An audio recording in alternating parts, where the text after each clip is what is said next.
Welcome guys to the next episode of Impactables with Rishav.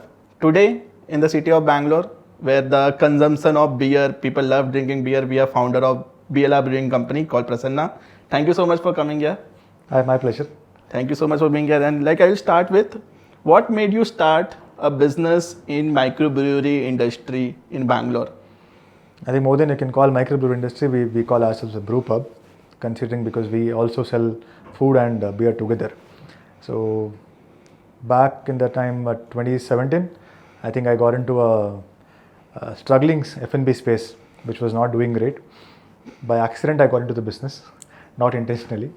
There was a person who wanted help from my side to see if the business can be revived, which was shutting down. So that's when I got into F&B. But if you look behind that, I was in IT. I come from a coding and web background. This is my actual background. Which company used to work there? So there was a company called American Dental Software, Okay. Which was US based, and their operation was in India. So I worked there for 8 years and switched to a business after that. I became bankrupt because I don't know how to run the business. Obviously, first business, I became bankrupt. Which was the first business in? It was a call center business. Okay. Yeah, BPO.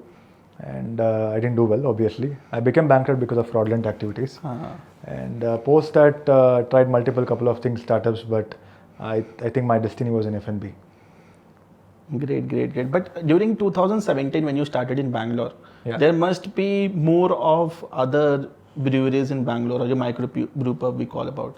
I think Iron Hill is the older one over here.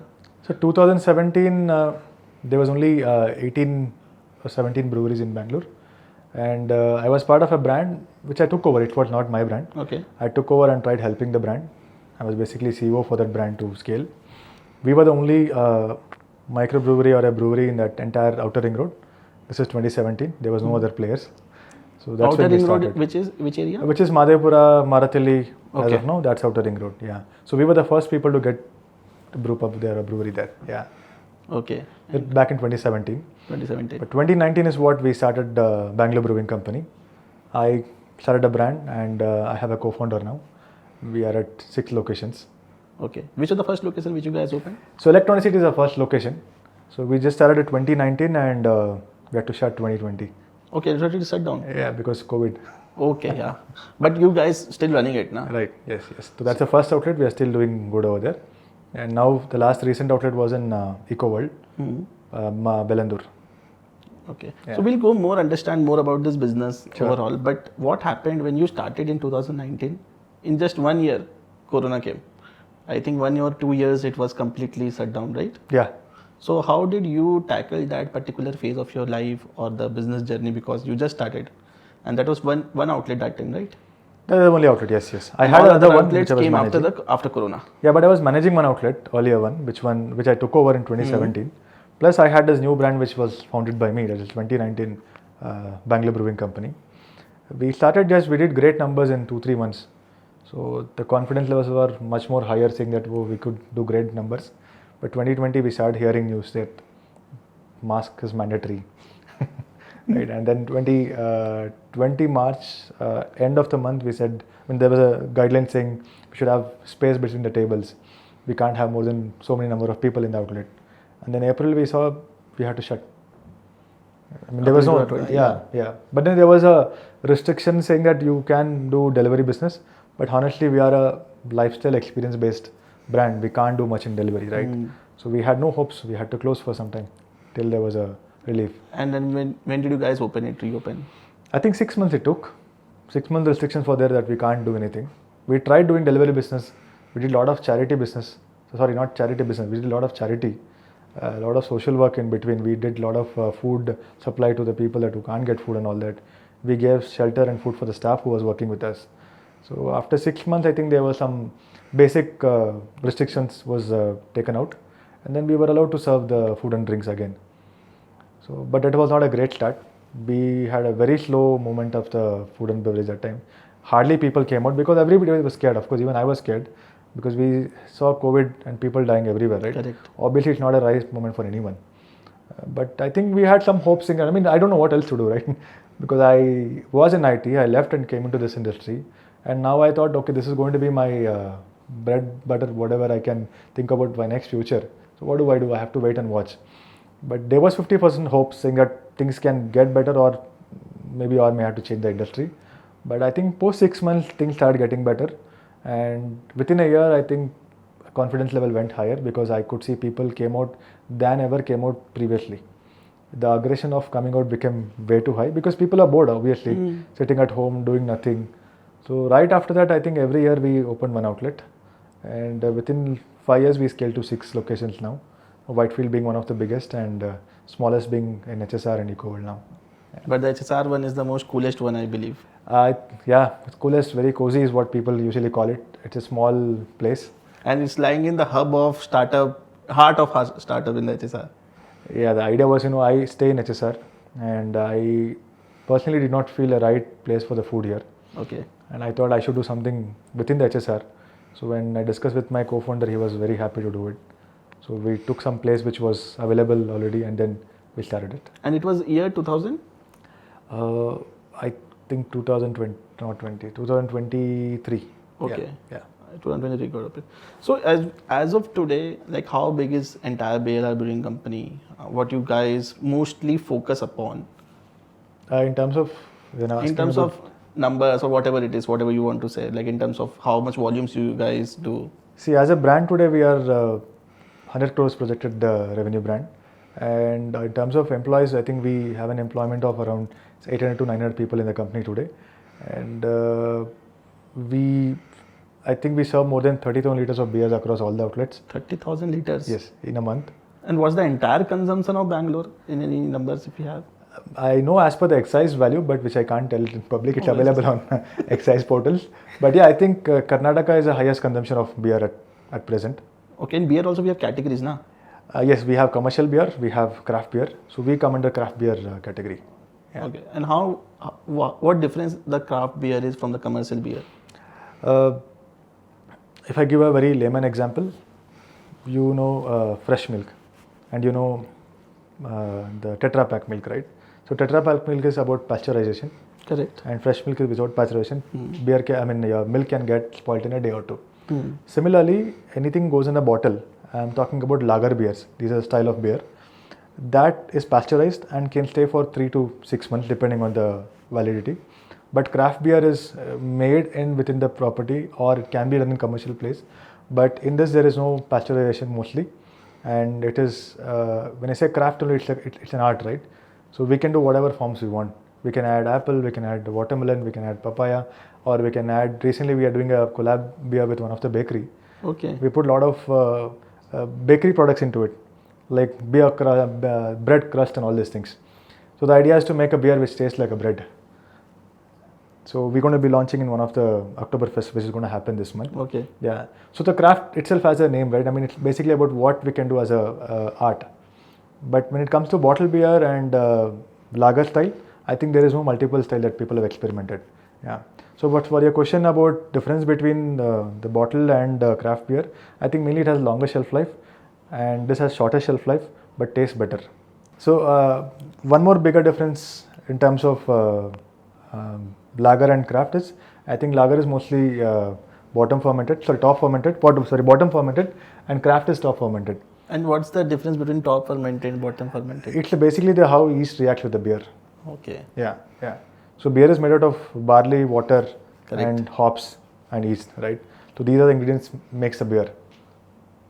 And once in brewery, the crafted beer, when it is poured in the glass, how long it can be kept before it start getting taste worse or it start getting? I would say should consume immediately, honestly. But actual serving temperature is around 5 to 6 degrees watt. Okay. Generally people say. That's the right temperature for it to drink beer. You should not make it more chiller than this or warmer than this. It tastes better when it is around 5 to 6 degrees. Correct. If you make it more warmer, the craft beer tastes worse actually, which I felt like. One is worse and you don't enjoy it, right? And if you have it very cold, you won't actually get the notes of the right beer taste has supposed to give. For example, if you're drinking a beer which has multiple taste notes like grapefruit or cherries and chocolate all that, you won't be able to get that notes. But when you warm it nicely at 4-5 degree plus, you can actually bring out all the notes. Understood. And this might be a very layman question from my end, but I wanted to ask this. Like obviously none of the alcohols are good for health, but when it comes to packed beer, which we get in bottles or cans and which is freshly brewed, which one is slighter better? In terms of health, Yeah, I'm not a doctor. as I said it. And you know, I also watch a lot of videos today saying that this is good in moderation, this is good in moderation. But honestly, I don't know what is good for health. If you ask me taste-wise, craft beer tastes better. Correct. And in terms of having like see, you can enjoy the craft bottle beer anywhere, right? You can go home and have it and everything. There are great bottle beers also. But if you really want to drink first time, I think craft beer is good for you. Little sweeter in taste and lot to experiment there. You will enjoy the taste better than bottle beers. What are flavors like do we see which usually gets sold in this brewery? So highest consumption, what I've observed and across all the other breweries in Bangalore, Belgian wheat. And German wheat. German wheat. And So Hefeweizen also is. Yeah, German wheat call it Hefeweizen. Okay. Belgian wheat we call it wheat. Wheat. Yeah. And in seasonal wise, like I have seen during the summer seasons, there's a super craze of mango beers. Like how that is being made and what's the consumption during that time? The summer is known for mangoes, and usually what we do is we brew the beer, and while it is being matured, we first transfer it to the fermenters. Post the fermentation of beer, we transfer it to your serving tanks, and that's when we add mango fruit pulp. So that kind of gives you mango flavor, tasting notes, aromas, and all that.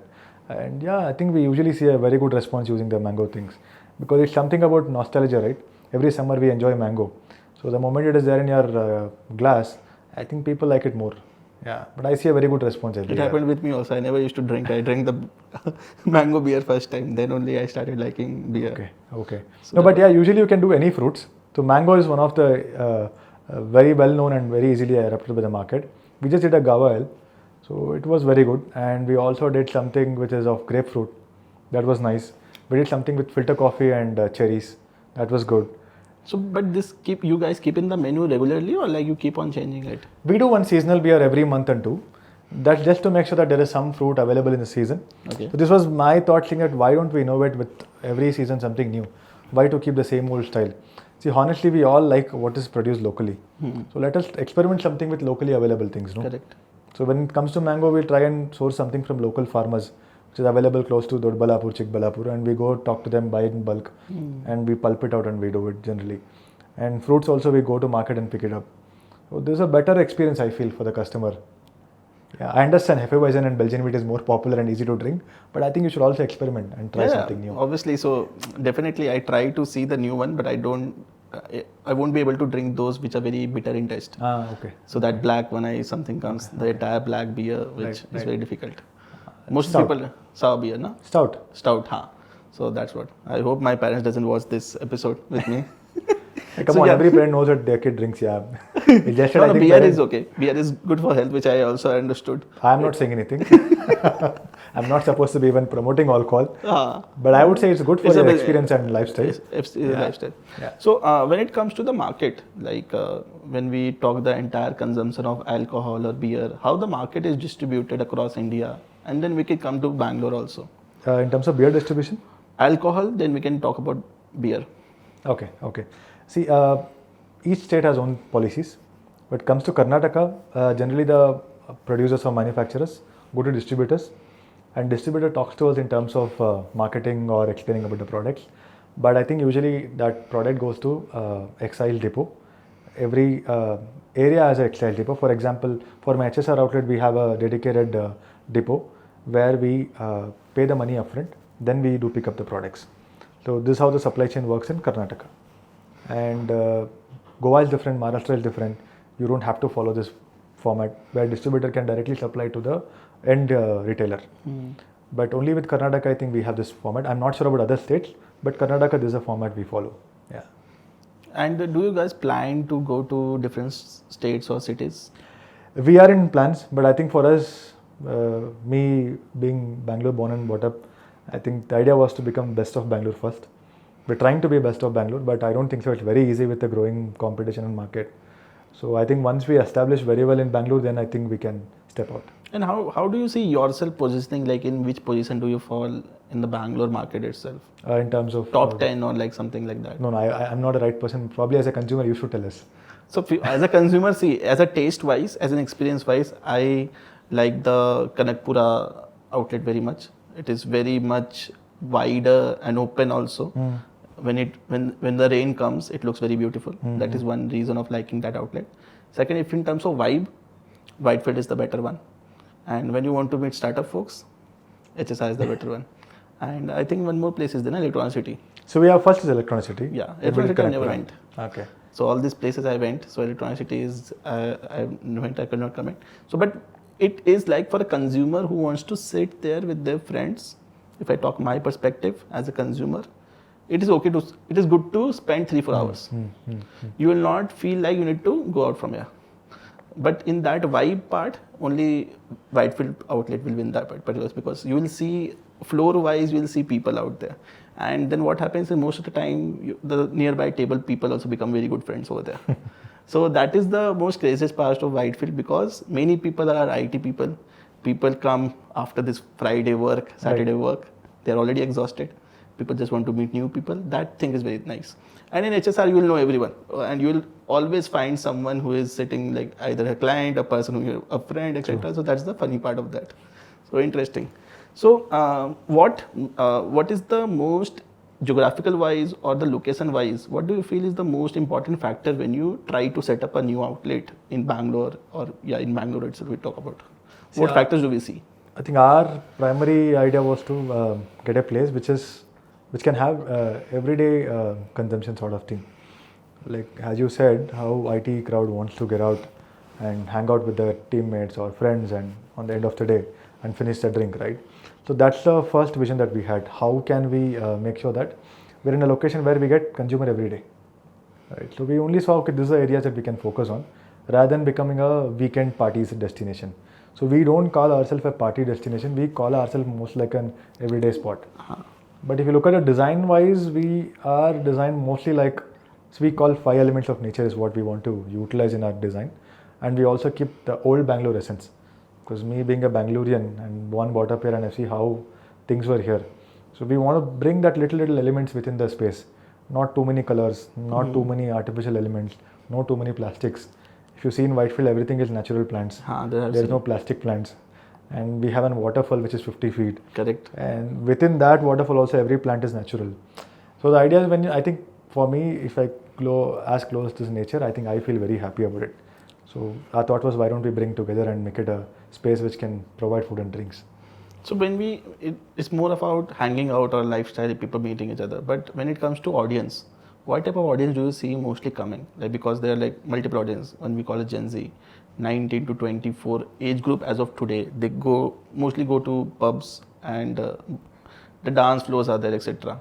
I think they prefer more. And then the mid group size who just started 3-4 years in their career. So they are very neutral. They go to both the places. And when then comes a 30 plus, they just want to meet their friends, talk, sit. So what's your category where you see that audience size which comes mostly in your particular outlets? I think personally in our outlets, I've seen people above 30 and below 50. And yes, there are some people who comes with 25 to 30 bracket also. Correct. But not too many numbers. Maybe because our brand is not positioned for them. I think so, I don't know. But I think I see most of the crowd who is 30 plus. Generally this was my observation. I wanted to hear from you also because I have seen more of the matured crowds are there. When we talk about matured in the sense like 5-6 years of experience working in the industry, I don't see young crowds. Super young crowds I have never seen. Mostly, most of the time I have never seen. So we're trying to not market or influence young people to drink. I mean, jokes apart, of course, if you're 21 plus, you're legal to drink in Karnataka, Correct. You can. It's not same legal age in everywhere, but I think Karnataka is 21 plus, allowed to drink. Yeah. And what are the additional external factors which are very challenging when you run a business in Karnataka, which is an alcohol business? Any business has a challenge, obviously, but when it comes to alcohol, obviously there are challenges in terms of handling crowd is a big challenge. I mean, we all know why we drink alcohol. I mean, it's not something that we don't know, right? So, of course, handling crowd becomes a very big challenge. Secondly, in terms of licensing, it's a little challenging. It's not something everybody can do it. But now I think it's gotten a little easier compared to earlier days. And over and above that, I think holding the consistency, that is a primary problem is what I see. Because as I said, I want to be an everyday player. But having said that, if I don't have my same quality, I don't think so I'll come back again. Correct. Right. So I have to make sure my beer is same every day or every time that you come in. And likewise the food also. I don't think so you'll go to a place which serves only beer. You will definitely go to a place again if the food recalls you back, right? Correct. So these are the major challenges. But if you ask me, out of all this, the biggest challenge is maintaining consistency. So this is where I think now we are trying to spend more of the time to see how we can get the best out of our staff who works in, how do we maintain the product. So from this only, so there like you talk about food actually, but in every brewery or a micro brewery pub, what we call about, there's one signature dish which attracts the people the most. I have seen in very other outlets also. So I've seen someone selling vada pav kind of a thing in a chopstick. So it is very tasty. So people remember that ki in that brewery we get that. So in your particular case, is there any signature dish which you guys sell and people recall that particular dish and come back? I would say, I think, what is your favorite food? I am vegetarian. No, in BLR. In BLR, actually, I mostly ate this paneer tikka. This is one. I love biryani. Okay, so for example, if not the authentic biryani other places, if I will not eat biryani in any brewery. So I ate biryani a lot of times in BLR, this HSR kind of a sector. So biryani is good. And if I go to different outlets of breweries in Bangalore, I will never eat biryani. Why is it? Because taste doesn't come in the biryani, and because they are not meant for biryani, what I felt like. So they will sell snacks very better. So I find one snacks in every outlet. Someone says beetroot cutlet in some of the places, which is very tasty. And I know that this brewery has the beetroot cutlet, very tasty. I talked about that vada pav chopstick. It has in one particular outlet. It is very tasty. In your scenario, what do you recall? So I think you answered nicely. I think for us, the USP is about comfort food. Correct. I didn't want to experiment too much on the food. Okay. Considering, see, we all know the basics of what we need. Like paneer tikka is your favorite. Likewise, for me, chicken tikka is favorite. They've gone little fusion of saying that, okay, we'll do puliyogre chicken tikka. That sells a lot in our brewery. And biryani is a very good seller point of it. It's a good way. So it gets sold out. It's sold out every day. And I can openly say that we do biryani, we cook biryani every day. We don't sell yesterday's biryani today. And that is, I think, freshness of the food is what. And one more thing which I observed, along with the biryani, the raita is very good. Thank you. So raita actually it is not thin. So it is a very thick raita. So we North Indians, we love that thick raita which has cucumber plus onions and bit of chilies in it. Right. So we don't want that entirely water based kind of a raita. So that recalls that this raita. So often you know the sambar part also. I don't like red sambar. I will like that thicker sambar. Yeah, it's a people choice, right? So everyone likes their own stuff. But I think our thought was to make the comfort food as a primary vision and work better on that and see to it as fresh as possible so that consumer gets right on the plate. And I'm glad that you're enjoying biryani or biryani. And also I believe like it's just because the people who are in the age group of 30 plus, even if they are drinking, after that they prefer having food also. Not just snacks, drink and then keep drinking. They enjoy food also with that. Yes. It might be that reason also if I feel like. I think when I started drinking, I think it's all about conversations and the time, right? It's a moment. So even today, if you go to Scotland or maybe somebody who can drink single malts, they say drink a single malt, say a 30 ml of whiskey, drink for at least an hour. This is about the whole experience that you're enjoying, not just getting higher. Right. So I think the idea was that you have a good food, you have great people around you. So the idea is to spend more time. Correct. Not drink the entire 500 ml glass altogether. If you don't enjoy that moment, then why are we drinking, honestly? Correct. Right? Our idea or vision of the brand is not about getting people high. It's about creating memories and great experience for them. Right? So that's the whole idea of having good food. So when we talk about this alcohol consumption or we talk about the people, etc.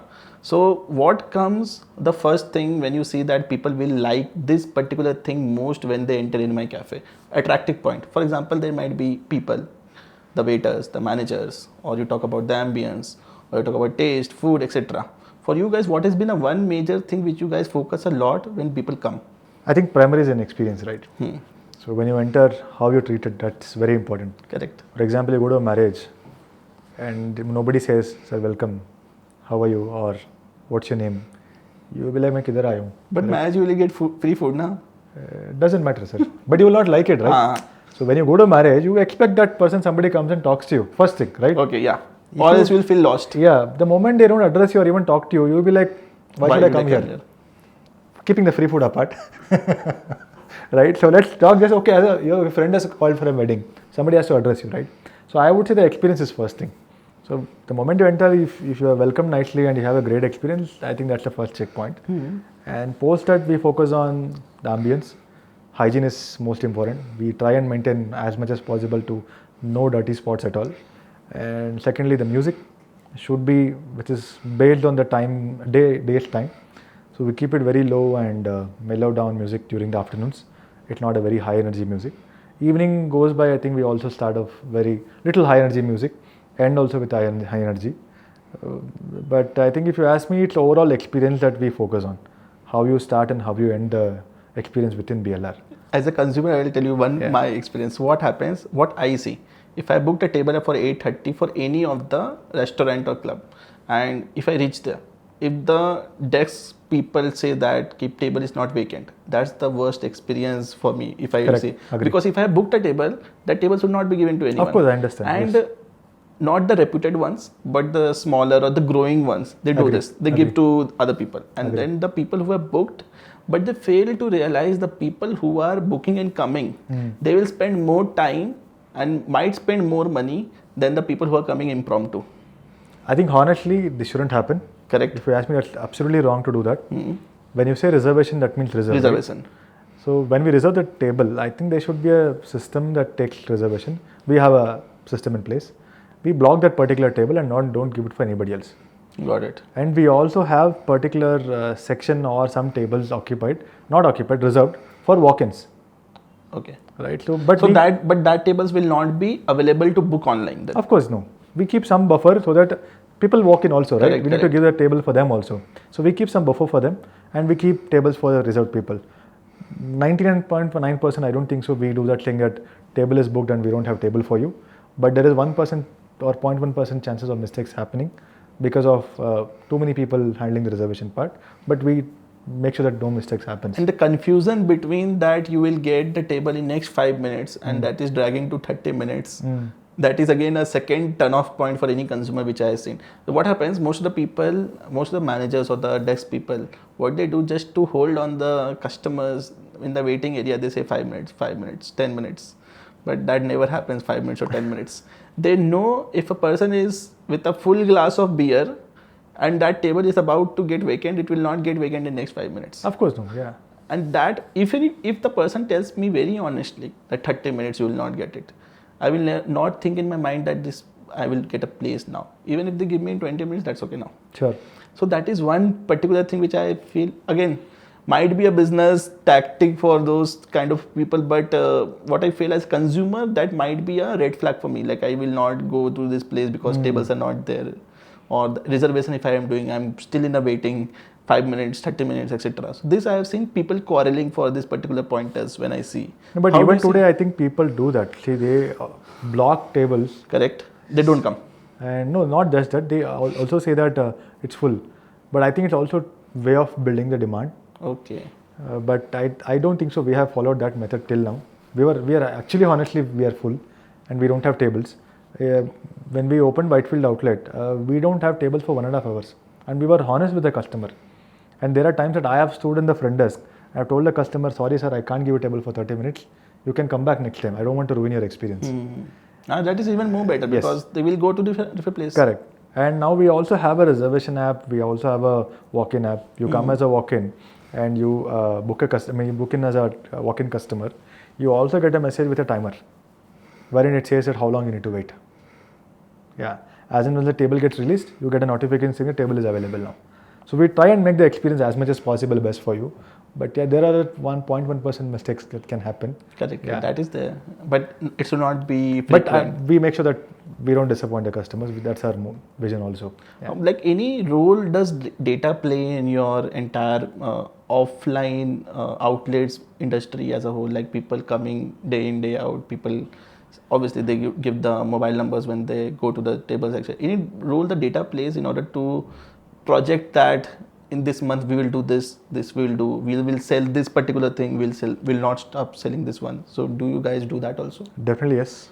Data plays a very big important role within the company. In terms of sales, in terms of procurement planning, in terms of keeping the stocks fresh, and also in terms of understanding the guests better. I think we usually have 45% of the repeat customers. The reason I think maybe we are doing whatever best possible in terms of keeping consistency, but I think it helps in terms of understanding the customer better. So that's the reason we collect more data also.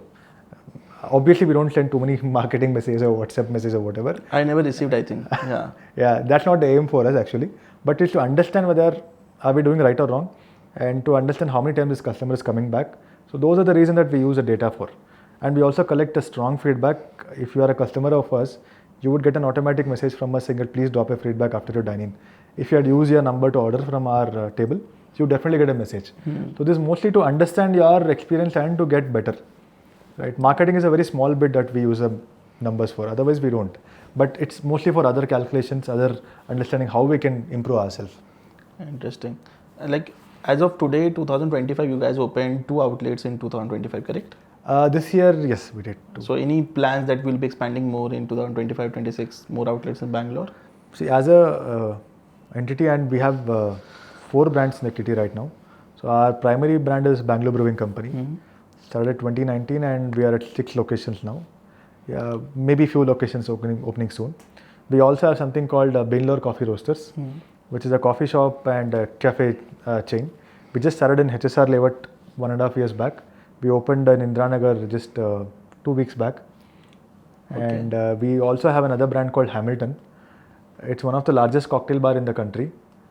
But it's mainly large because we host a lot of live events. Okay. So recent live event that we hosted was Indian Ocean, which is a very old legendary band. And last week we hosted a band called the Yellow Diary, which is also a very uptrending band now, where we could fill people of around 700 to 800 people. So we had a large audience for that. So it's another vertical that we run. So that's a completely event-based kind of a model? So it's an event-driven brand, but also our product is very strong in terms of cocktails, designed by one of the top mixology in the country. And lastly, we have something called Hachi. It's a Japanese restaurant. Hachi. So it's a Japanese restaurant in a collaboration with partnership with one of the Japanese brands. So where it is based out? Which location? It is within inside the BLR Whitefield outlet. It's a shop-in-shop model. So again, to create better experience for customer without what new we can add. And that's the only one over As of now, it's only one. So mostly we might scale soon. Yeah. So do you feel this Bangalore coffee roasters has a big potential in Bangalore? I think the coffee trend is picking up, and probably non-alcoholic people also there is segment for that. So we wanted to capture that as well. So again, they're not just a coffee. You should definitely come try the food sometime. We have a great menu. We have bowl foods, we have sandwiches, we have sourdoughs, we have multiple food over there. So primary is being food again, but the coffee-driven customers. Any food item which you are selling in Bangalore Brewing Company which is being a similar food in this Bangalore? Honestly, no. No, all are different menus. Yeah, definitely. There's one more concept which I recently saw. It's like coffee rave, coffee after rave. That dance happens. People start going for jogging, and after that they drink coffee and they start dancing. That culture is being very picking up in Bangalore. So do you feel that this is very trendy, or it will continue going forward, or like still there is just a hype kind of a thing, just like in something for 6 months or 1 year? I think let's be honest, we all want something new. Come on. Correct. Right. Otherwise you will be like, same cheese kar rahe. What is new in this place, right? So I don't say it is right or wrong, or maybe how long it will pick up, but I think people wanted something new. No, as a business, if I talk about, because people like the coffee shop or the coffee place, people are just setting up some music, they are selling coffees or breakfast, etc.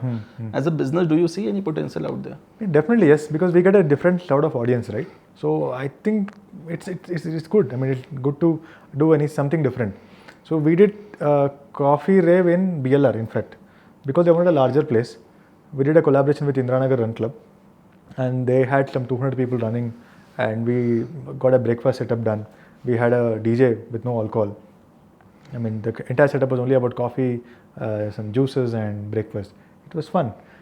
So I think as a brand, we have to also look at what is new in the market and try and do that and also come up with new things. So maybe it will stay for some time. I think people are liking it. I also heard there is a gym rave. Gym rave. There is something shopping mall rave. A shopping mall I have not heard. So I've been hearing multiple things, but I think everyone is trying to create. It's just like experience. an AI wave that in this rave other sectors are coming. So all of them are trying to create a new thing and new experience, I feel. Yeah. Interesting. But in the longer run, you guys will be focusing much more on this brewery, right? I think for us, the longer vision in terms of the brand is to have a consistent product. Okay. Let it be brewery, let it be, brewed beers, let it be our cocktails, or let it be a food. I think we want to get better in terms of everything possible. So we want to focus on all three verticals.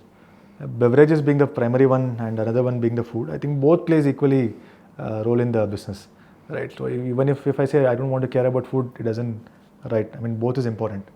So apart from these two, I think experience is one more different thing, where it comes to your events and what is new in the product. Like I was just talking to you other time saying that we are doing a collaboration. We just had a collab with a brand called Lavon Cafe. They're a very famous bakery and cafe in Bangalore, very age-old brand. So we are making a beer in collaboration with them. So the idea is to make it will be launched in a couple of 2-3 days. A beer which tastes like a bread, and they're also baking a bread which tastes like a beer. So you should definitely come try this sometime. So if I drink a beer, it will taste me like a bread? Yes. Which bread? Wheat bread or normal bread? It's a rye bread. Rye. Okay. It's a rye bread. A lot of crust is added to it. When it is launching? So it's launching across all the BLR in 2-3 days. I don't know when the video will be out, but I think in next 2-3 days. Video will be out in the first week of October. Okay. So I think we are launching in 25th September and goes up to 20th of October. Okay. Yeah. So I will launch this video in the right time so that this video comes out. So generally we do Oktoberfest. Everyone does Oktoberfest. Oktoberfest is a German festival that's usually done. So now we thought we will do something which is locally done here, but with a little bit of German twist and bread, some innovation. Yeah, that's how we came up with this collab. Thanks to Avin and his team from Lavon who accepted this collab. One interesting thing which I was thinking before I was inviting you, and when you told me that you guys have not been funded by VC, every other VC knows you guys. In Bangalore, it's a VC because you are being seen everywhere. Any scenario which happened that any VC might have come to you saying that I want to invest in your brand? I think more than VC, we have got a lot of inquiries in terms of franchises. Yeah, for the coffee shop and for the brewpub. But I think somehow we have not opened for that till now, because me and my partner believes that not to dilute the quality of the product. See, giving a brand name is easy. It's not a rocket science. Honestly, I think we put soul into the business, right? So that's one reason we did not take it to that extent. But VC, we haven't worked with anybody till now because we are looking at profitability business as of now, and all our outlets are profitable, and we don't believe in making loss business and chase the revenues. So considering this, I think the pace that we are going in, I don't think so we are there for VC yet. But VCs might have approached you, some or the other. There are.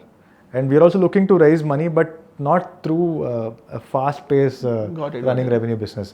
So I think there is a thought of thinking that, if we enter into VC, we are only chasing revenue, not the profits.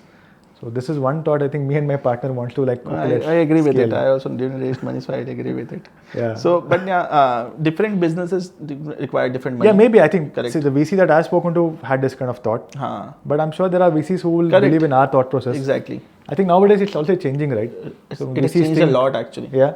People have started focusing much on sustainability rather than doing that 100 crore this year, 200 crore next year. Even if you do 125 crore with a profit and a good sustainable without doing any mishappenings, people are okay now. Okay.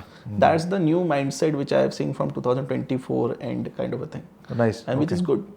Yeah, honestly, somebody puts in money, I think you should make money back. Correct. Otherwise, And I don't think it will so. take time. It will Right. take time. Of course, it takes time. See, no, nothing works over the night, right? But I think you should make money. I Correct. think that's a primary idea of business. If not, I don't think so. Any business should be running. Exactly. And I also don't believe in the fact that if something is giving you returns 1 year in 1 year or 2 year, it is either a very big fluff for you or something very trajectory happened which will happen in 1 out of 1 crore people. Possible. Yeah, So yeah. that's the one thing. But very interesting. Thank you so much. Thank you so much for having here. And before we end, any other thing which you want to tell to people who start a restaurant or a outlet-led business in Bangalore? Anything which you want to tell them which people might need to keep in mind? I think focus on the product, which is very, very important, and observe the audience that you're actually serving, and create product for them, and don't go experimenting too many things until unless you really are experimental place. Of course, there are today places like small chef-driven restaurants who focus only on Mexican, who focus only on experimental food. They're also doing great, no doubt, but they're known for that. Correct. But if you're opening a comfort food joint or a comfort bar, I think the idea is to make comfort food, right? So know the audience, know the product better. I think focus on building the product. I think the money can come by itself. But chasing the money, if you open the restaurant, I don't think so. It's the right way to do it. But if you chase the right audience, the right product, I think restaurants can be business for you. And be prepared to clear your customer plates. Because I mean, if you don't get your hand dirty, honestly, restaurant is not for you. Correct. There are times that I've also taken out my customer plates with my first outlet, second outlet, third outlet, because I cannot wait. The customer is yelling and disappointed. Staff will come and clean. So be prepared to get your hand dirty. So these are, I think, good reasons for it. If you follow these things, I think you can open a restaurant. Great. Thank you so much. This was very interesting. I would love to see in the upcoming times, Bangalore Brewing Company growing more. And obviously, it's a go-to place for me also. So I will always relate to the place. Thank you so much for being in this podcast. Thank you. Yeah, I mean, with all your feedbacks and customers like you and many more that we are serving, you guys are the motivation for us to keep opening bigger and more things. We will try and make our best. Great. Thank you so much, guys, for watching this. We'll be back with the next episode.